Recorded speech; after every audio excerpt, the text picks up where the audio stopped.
live. So this time I'm gonna talk about uh Invincible season three review. And so I'll be talking about Mark Grayson, Omni Man, and I'm reading this article from Screen Rant, as you guys can see, and they basically kind of had a talk, and basically they did their own review. So I'll kind of just the go through the show and go through how they break down the characters and my thoughts about the characters as well, and go through that. Also, I'm gonna talk about Daredevil Born Again episodes 3 and 4 recap, and more upcoming movie and TV news. So anything you guys wanted me to send to me down in the comments to talk about in my next live, just let me know. But anyways, getting to this. So I couldn't be happier with how Mark's hero story evolves in the confident and fast-paced new episodes. So superheroes in comics remain one of the dominant components in Hollywood, and while it can be easy to feel the weight of the onslaught of superhero movies and TV shows, Prime Video has become home to some of the best. That remains with Invincible season 3 after the excruciating wait between the first and second seasons. Robert Kirkman and Simon Ria Coppola ensured the third season arrived much faster, and who have been waiting for Mark Grayson, Stephen Yeun, and other characters to return will not be disappointed with what's offered here.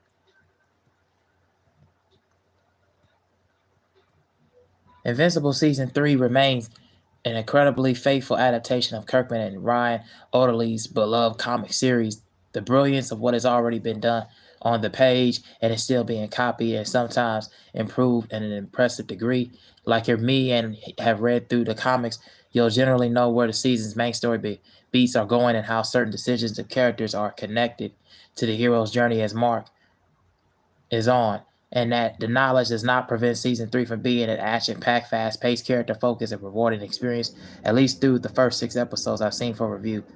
Yeah, we kind of really evolved from what I'm reading. We also I wanted to add more from what I'm reading. So this season pretty much is revolves and how it connects through Mark Grayson's story. He pretty much cares about what is happening with his family. He cares about his father. He cares about, protecting the ones that love him, protecting the ones around him. Cecil pretty much through the first 3-4 episodes, you saw he was absolutely on a tear, man. He was not to be played with. He was not meant to be effed with.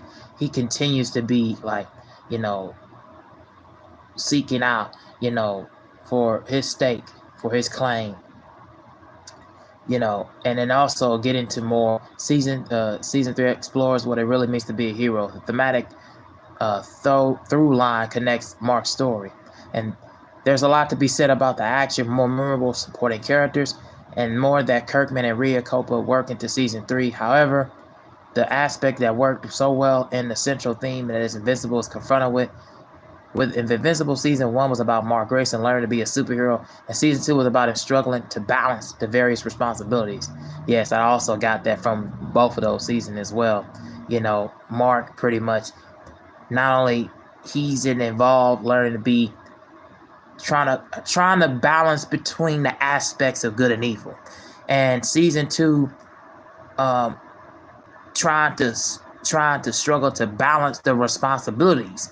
But like I said before, being a family man, being the superhero, being the superhero that he was setting out to be. Here in season 3, he forces Mark to grapple with questions that what about it means to be a hero, how far a hero is willing to go to save people, and what separates a hero from a villain. It is a natural place for the series to build from Invincible season 2's ending and Mark's annihilation from an Angstrom Levy, and the results are quite effective. Yeah, I remember annihilation. I remember Angstorm Levy, man. He was absolutely a son of a gun, man. He continued to just make his life absolute living hell, man. He was absolutely just unbelievable. The results are quite effective. Mark repeatedly faces past decisions and tries to argue why he's morally in the right to do some things that others would consider to be terrible. And the price of life and the cost of taking it is what Invincible Season 3 is about. And not about because of Mark's story, Oliver's actions as a wannabe hero, Cecil's motivations, effects of Omni-Man's attack, and Powerplex story are all tied to this. And this isn't necessarily Wally original ground for a superhero story to explore. Captain America Civil War, The Dark Knight, and Avengers Infinity War are but a few films that have dived into similar ideas, and it is also baked into the source that material Kirkman wrote well over a decade ago. Yet Invincible Season 3 approaches with fresh eyes. The show does it confidently with great characters who help blur the line between a hero and a villain, just as Mark's arc is a major point of praise in the Invincible Season 2 part. His story driven main themes once again elevates in Season 3. Early line from Cecil can sum it up in, as he says, we can be the good guys, and we can be the guys who save Earth. We can't be both. Cecil might believe that, but Mark does not. He wants to be both and is often reminded it is easier said than done. Seeing a hero struggle with his faults that helps and makes him more relatable, especially when they are as powerful as Vulture might. And Invincible Season 3 thrives on Mark's moral crisis to ensure the season is about more than just the next big battle. And Invincible supporting characters and stories mostly make up for Season 3's villain problem. Cecil and Rexplode are two of Season 3's standout characters. And if anything, it holds back Season 3 as the structure of the season's story is the main issue. The season fully embraces the villain of the weak model of storytelling, which means that we see Doc Sesamic, Multipole, the Maulers, Mr. Lou, Powerplex, and even Cecil take turns playing central antagonists, which is a compelling separately. I couldn't shake the feeling that the show lacks an overall bad guy. There's nothing close to Omni-Man in Season 1, and even Angstrom Levy's limited use in Season 2 was better than it was offered here. No singular villain is challenging Mark physically or morally in a way which his arc has even become even stronger. And that may be the thing also. I feel like this season, I feel like it was good in some areas. The fact that it was trying to have Mark Grayson struggling between the aspect of good and evil, the hero and the villain angles, and I think because it showed a lot of other characters from the comics, Sesmic, Paul, Maulers, Mr. Lou Powerpex, and of course Cecil, we really didn't get a chance to really settle in and really caper in and really settle down with what was going on with a lot of these villain roles in the comics and villain roles in the shows and the episodes, and we really didn't get a chance to just really fully get a lot of their takes in what was going on and what was tackling and what was really shaping down. So I feel like that overall bad guy aspect was a little bit rushed in a couple of episodes, mainly in episodes 5 and 6. It felt like it was a little bit rushed in some aspects, but I feel like once we get to the last part of the episode, it really feels like they was really trying to establish well ground within the characters. So as I'm reading on, this is one area where Invincible Season 3 repeats an issue I had previously. No singular villain is challenging Mark physically or morally in a way where it helps his arc become even stronger. That the responsibility is divided amongst multiple villains and brings varied results. Powerplex arrival is more emotional than I expected, and Aaron Paul's performance is a significant reason why, while Sesmic and Mr. Lou up the ante and the action up front, the final 2 episodes of Season 3 could eliminate this criticism, and I don't imagine future seasons will have a similar villain problem. And additionally, the lack of a central antagonist means Season 3 has even more time to dedicate to various characters. Cecil is one of the biggest beneficiaries in this direction. He's presented as the primary foil to Invincible's ethically early on, and the show does such a fantastic job setting up the parallels between Cecil and Mark, having their differences spark as a massive feud that I wish there was more or even greater focus on the story. And there's even a shockingly compelling silent backstory given the two unlikely villains, which also connects to season's central themes. And Invincible Season 3 doesn't forget about Alan the Alien or Omni-Man, but they are in it sparingly. Rexplode is one of the highlights comedically in terms of his particular character development, and even gets a great story as he steps to be accountable and more mature as a hero, while her and Mark's relationship advances in significant ways. Oliver is a welcome addition to the groups of the main characters, and even in great moments with the robot, Monster Girl Debbie, and Immortal, yes, Battle Beast return as the blood suck as we could hope for.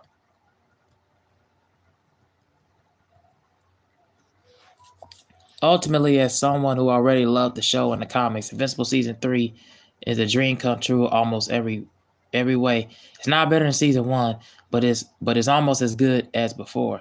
There's a confidence, depth, and complexity to this season that pushes it over the top. The voice cast falls deeper into the familiar roles, and the results are excellent once more. And I have some minor quibbles and here and there, but they're still one of the best superhero TV shows on TV for my money, and I can't wait for the final 2 episodes now, as it really is talking about that. So, yeah, I feel like we had a lot of elevations of characters, a welcoming addition of villain roles in the show as well. Mr. Lou, Rexplode, Powerplex, and all these different characters really kind of made the show more pop. It's a lot more layers and complexities, and just overall, just higher evolvement with attributing it more so to the comics, to the threads, and really giving the audience a well earned and well short for a way of putting it in perspective.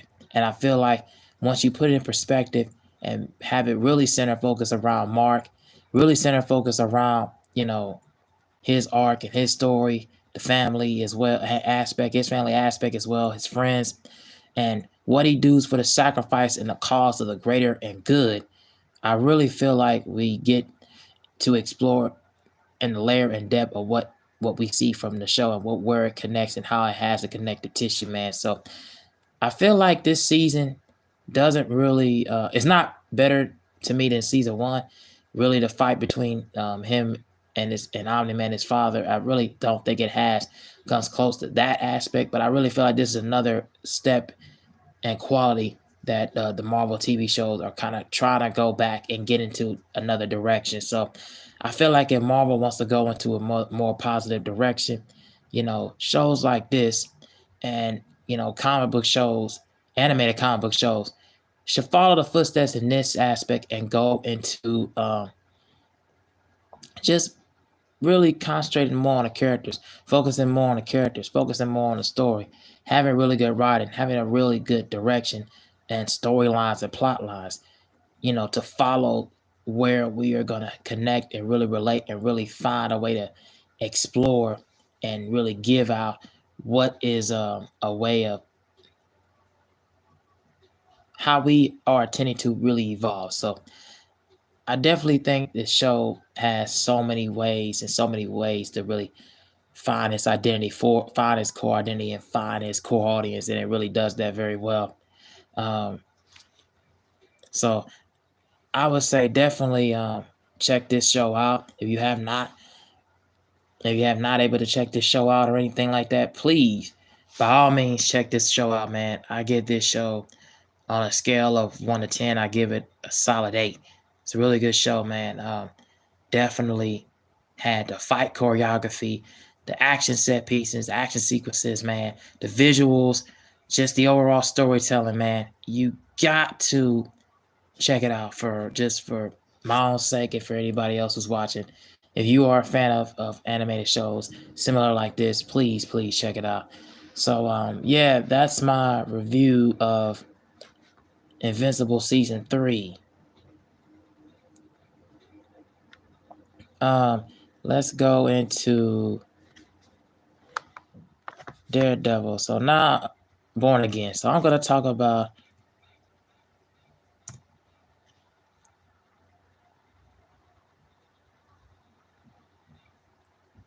So I'm gonna talk about Daredevil season 1, episode 3, uh, where we found out more about Hector Ayala and the White Tiger, but we more so learn about Matt Murdock.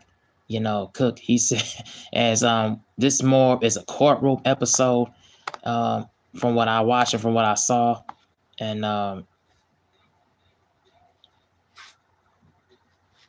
which shows that Daredevil is a very good lawyer. So the third episode, Daredevil Born Again, is a roller coaster of plenty extreme highs and lows for Matt Murdock, lawyer by day and formerly Daredevil by night. Episode 3, The Hollow of His Hand, is named after his Irish prayer that Heather recites in Foggy Nelson's honor in the episode as written about trial of Hector Ayala and the growing sense of the chaos in Daredevil's beloved New York City. Matt Murdock is a lawyer is fully in lawyer mode for the entirety of episode 3. As you may remember, in firm and defending Hector in moonlights and vigilante superhero the White Tiger in court. Hector intervened in the fight on the subway platform between two plainclothes officers and a police informant named Nicky Torres, and it was one of the cops accidentally got hit by a train, and the other officer Paul framed Hector for his murder. And that's the end of episode 2. Matt located Nicky Torres, the only witness, and got in a nasty fight with Paul himself. Does Matt win in the trial and free Hector? At the beginning of the episode, Matt returns to visit Hector Ayala in the prison. His client mine is on the beach in Puerto Rico and a tree frog called Coqui. Unfortunately, the first thing I think of when anyone mentions Coquis is very funny and very dumb web series that Lin-Manuel and Miranda once made. Matt promises him and he's going to see that beach and be with his family and hear the frogs again. With this, it's kind of like just ultimately we kind of just see the character of Matt Murdock just as the lawyer, and he's definitely good at convincing a court and a juror of folks who kind of was like wanted to seek and see justice go and solve and seek and find justice as we go through the episode. Learn about Hector Ayala, learn about who he is as the White Tiger, learn about what could be the aspect of him doing and committing the things that he commits to. Learn that he is a person who wants to save lives, a vigilante who seeks and finds justice, just like Matt Murdock and as Daredevil once was, and was once by night. And now he tries to learn to just try to allow how to let the court system go and do as he does. And we see that throughout. He's more so trying to envision a world where he doesn't have to do the saving on his own by his own accord and his own hands. He wants to learn how just to go within and let the court system handle it, do its course, and let the law do its course and make it on the way, its own decisions, and go by that angle. And I really did enjoy this episode because much more. Some people will complain that it's a little bit more of a slow burn, and I don't really find this to be more of a slow burn at all. I kind of actually find this to be more confident and more understanding and adjusting and understanding more how the court system works, how more understanding how, the Supreme Court, how that works, and just more or less just a courtroom drama, man. And you just got to sit through it and really see where all of these people evolve and all these people have their own bite in hand. So yeah, man, I really do think that we gonna the more it comes, the more we got. The more it comes, the more trial and error and tribulations, man. And Matt still feels the responsibility and the bearing of what happened to his friend Foggy throughout this whole season, throughout this episode and the next one as well. He kind of has that in the back of his mind and trying to find that love interest as well, man. So you can definitely tell that his character is evolving from beginning to end, and we're gonna see more. We're gonna see more from all of these characters as we go on, and we also saw that Wilson Fisk, you know, as we trying to see him throughout this part as the mayor, like as the mayor of New York. Is he, cut out for the position, cut out for the job? Is he, cut out to be in politics? And is he cut out to do the things that he does without having to be, having to use his hands as well? So we have to see as we go involving with the season. But yeah, it's a really good episode. Part 3, very slow, very driven, very methodical. If you're not a fan of this kind of more courtroom jobs, you're probably not gonna like this one. But yeah, since I am, involved more, since I am more of a fan of just sit down and really cycling down and breaking down and decoding and deciphering the characters, I really do enjoy that aspect of this episode. So yeah, check this one out. So now we're gonna get to episode 4. Now, all right.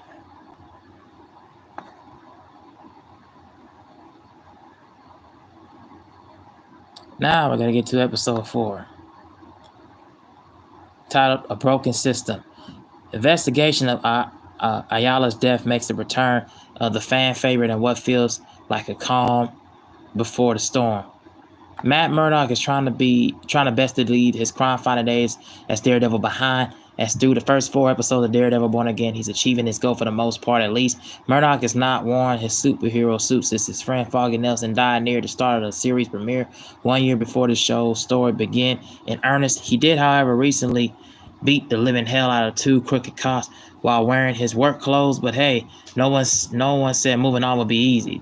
Born Again is nearly halfway through the 9th episode first season, and Murdock has yet to resume his role as the devil of Hell's Kitchen in the show's present timeline. The result, the series has been light in action, which has allowed Born Again a longer narrative runway to establish his world and his characters to live in it before the show's action eventually takes off. Even as Murdock continues to fight every urge to be reborn as Daredevil, the world is giving him and every sign that his return is inevitable.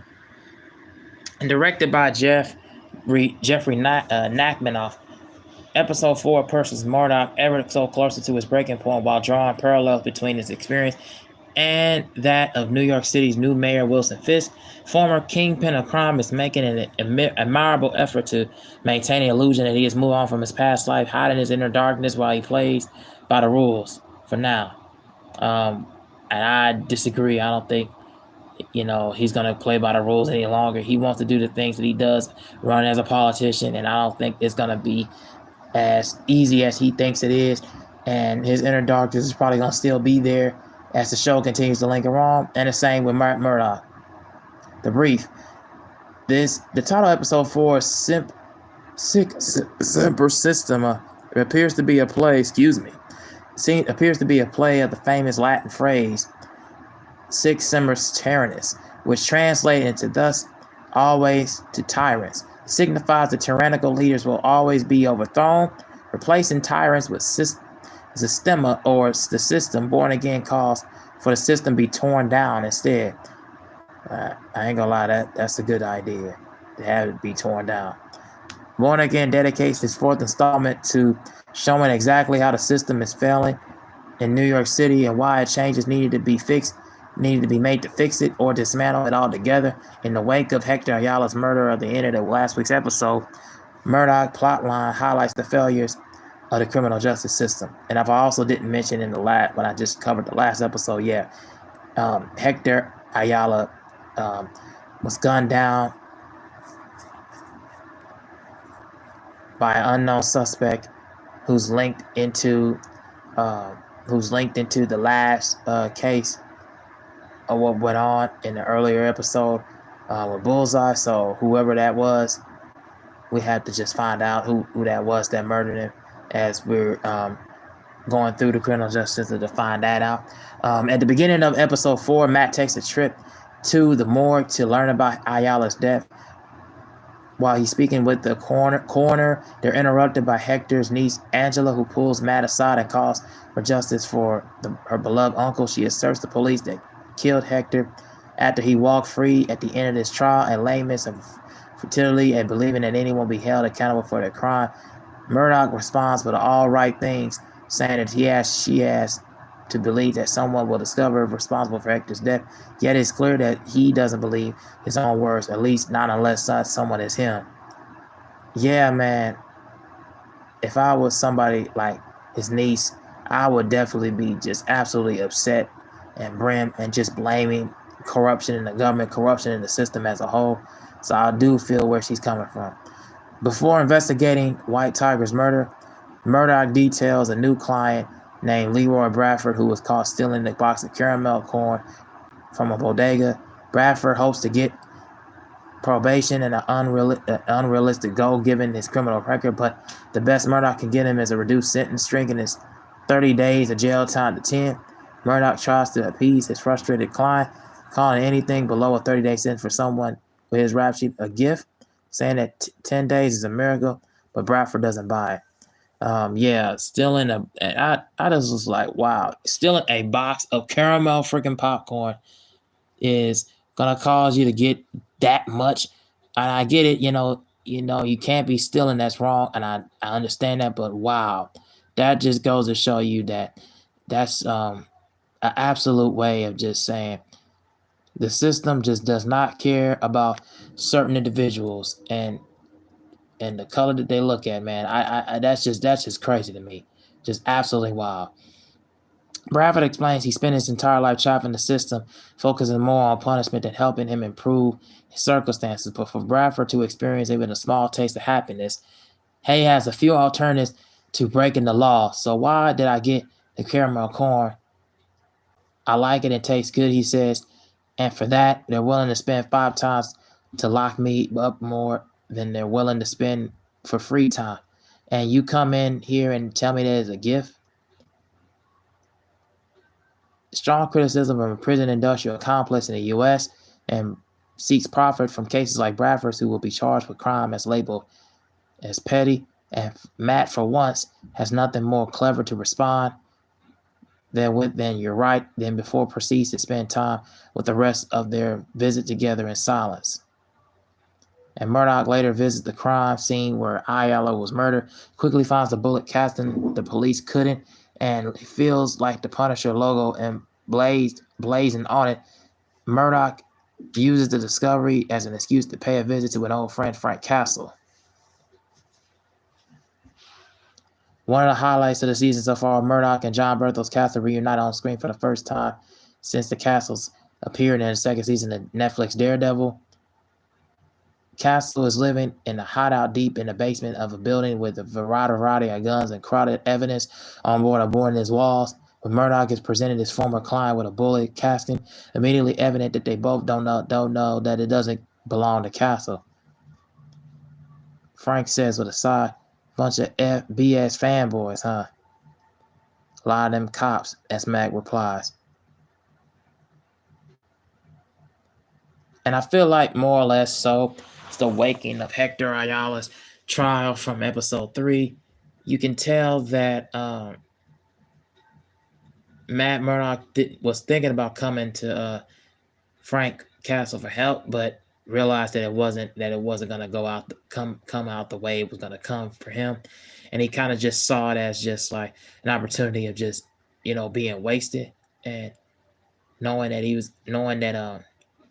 he could do Frank Castle could do better to where he's at, you know, away from everybody, away from people. Like, it felt like it was raggedy, run down place that Matt went to go visit him at, but just Frank wasn't going to help him at any given point, even if he would have begged and pleaded, it just wasn't going to be the case. It kind of just shows you that Frank has kind of moved on from him. Matt just feels like he wants to try to find himself and find that glory, try to find the sanctity and just in life. I don't think you came here for my help, Frank tells Murdoch. But see, I think you want my permission. You want to get your hands on somebody, huh? Want to hurt them? Maybe you're a little bit scared, a little scared without that means. Frank pushes Matt further and further, citing Nelson and the fact that Murdoch failed to save him, and is the real reason why he stopped by. Guilt, guilt. That's a shame. That's my home. Red Castle continues, addressing Murdoch by Castle's pet name for after alter ego. And I can see it on you, and I can smell it on you, and it's all over you. Frank draws the pain and the rage out of Matt, and it's only the moment that Matt strikes Frank before apologizing for the outburst. Matt begins to break down as he tries to convince Frank and himself that the system worked this time, since Bullseye is serving life in prison for what he did to Foggy. But Frank sticks to his guns, and he always says, "Pretend the system is broken, and as long as someone like Bullseye gets to live, while Foggy doesn't." I mean, absolutely true. Bullseye doesn't deserve to live or anything after what happened with him and Foggy. Like that's just, I mean, yeah, I get it. You gotta let the court system do its thing and let it work, but that's your friend, man. And if you're Daredevil, you gotta let that side come back out of you if you're mad. You cannot just hide it and shell it forever at the end of the day, man. I mean, you gotta have some way of coming out on top. And so, and I think we'll learn and see that later on throughout the season, where we're gonna get to his overall character, man, because he can't just leave this undone. But this is my thoughts of a season 1 episode 4. I really do think this episode shows you all of these characters from Wilson Fisk, from Murdoch, you know, from his team of cabinet-based supporters, uh, people in Congress. It shows the evolve of Matt Murdock trying to let the system do its course. Shows you that Frank Castle, he is trying to live his own life. You know, it's just like everybody has their own path. Everybody has their own path in their life and and their ways of doing their way of showcasing the greater cause in their own side of good and their own side of like not being intact or involved of what had been done before in the past, resurrecting uh, um, their own ways and putting their own differences aside and really showing just where they truly stand for and where they truly lie. So I really do think this episode was really cool, showcasing just how you can't really fix a broken system. The system is gonna run the way it's going to run, and we can't really do so much about it. And if anybody wants to have any thoughts about Invincible season 3, anybody wants to have any thoughts about Daredevil episodes 3 and 4, tell me what you guys think. If anybody got any more movie news, just let me know down in the comment section. Anybody wants to come in and chat, I'm all open ears. But those are my thoughts, and those are my thoughts about Daredevil episodes 3 and 4. Tell me what you guys think. I'll go into one more article before I sign off.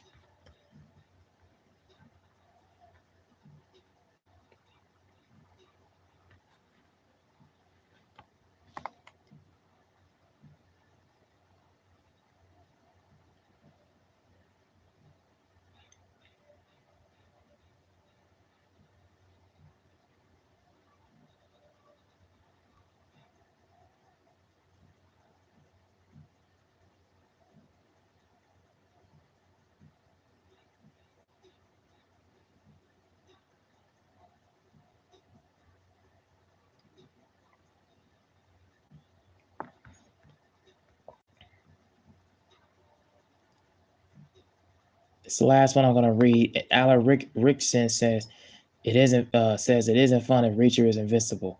Reacher has been a massive hit with the latest season pulling in impressive viewership members, but if equally impressive if Alan Rickson, who brings the towering ex-military investigator Jack Reacher to life, the real excitement comes when his character faces a true challenge on screen, while Reacher is always leaned into the character's imposing physicality, faithfully adapting Lee Child's vision of a near unstoppable force with his hands the size of turkeys and the abs that could be penetrated by bullets. Rickson, argues that an invincible hero makes for adult storytelling, though. Although a man whose muscles are so big for digging swimming pools is hilarious. We live in an age where a lot of actors out there. I'm not going to name names, but like, there are people who just kind of have fun and invincible in their roles. And what kind of fun is that for audiences? Rickerson avoided calling out specific names. Hollywood is no stranger to action stars who contractual causes are preventing their characters from taking too much damage. Dwayne Johnson, Vin Diesel, and Jason Statham have been famously reported to have such clauses, ensuring their characters on screen are never seen as weak, which is probably a different kind of weak itself. However, Rickson believes that the approach takes away from tension scenes compelling. That makes action scenes compelling. Polly has been Reacher's biggest challenge. In Reacher season 3, um, the character faces one of his toughest opponents yet, a physical challenge that has been rare for a usually dominant hobo. Reacher is designed to be the bigger, stronger, and more tactical than almost anyone he faces, but Rickson believes that watching him struggle adds to a crucial layer of drama. Fans usually expect their heroes to win, making the journey to victory uncertain as the viewers keeps viewers engaged. And in previous seasons, Reacher has focused on non-physical obstacles, complex investigations, betrayal, and more dilemmas, but for both him and his 110 special investigators unit. But season 3 raises the stakes by introducing a legitimate physical threat to his character, and the shows makes better of it. So yeah, that's my overall thoughts about that. So let me know what you guys think down in the comment section. I am going to be heading out of here, and I'll talk to you guys in the next live stream. And this has been pretty fun. So yeah, let me guys know what you think about this stuff. So about these TV show news and episode reviews of what I previously just did with Daredevil and season 3 review of Invincible. So yeah, man, I'm out of here. Peace out.